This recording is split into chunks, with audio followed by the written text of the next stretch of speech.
Grip කරන්නේ නැතිවීම ඔහුට මුල් පන්දු ආරවලදී පන්දුවේම අපහසු කළා කියලා. දැන් ඒ සියලු සාධක නිවැරදි කරගෙන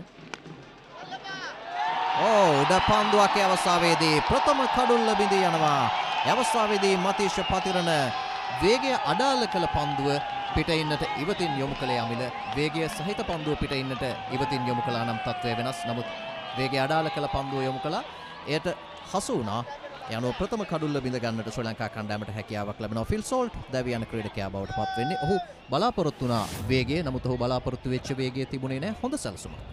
තමත් හොඳ සැලසුමක්. ඒ වගේම හොඳ ආරම්භයක් ශ්‍රී ලංකා කණ්ඩායමෙන්. මේ තනතිරුවේ වේගයෙන් පන්දුව පැමිණෙනවත් සමග පිතිකරණයට පහසුයි. නමුත් නානාන්විතයි මෙවර මතීෂ පතිරණ. හොඳින් වේගය අඩාල කරමින් තමයි පිටින් පන්දුව පද්ද කරන්නේ. පහසු උඩ පන්දුවක්. ප්‍රථම කඩුල්ල දැන් එංගලන්ත කණ්ඩායම හිමි කරගන්නේ. හොඳ ආරම්භයක් ශ්‍රී ලංකා කණ්ඩායමට.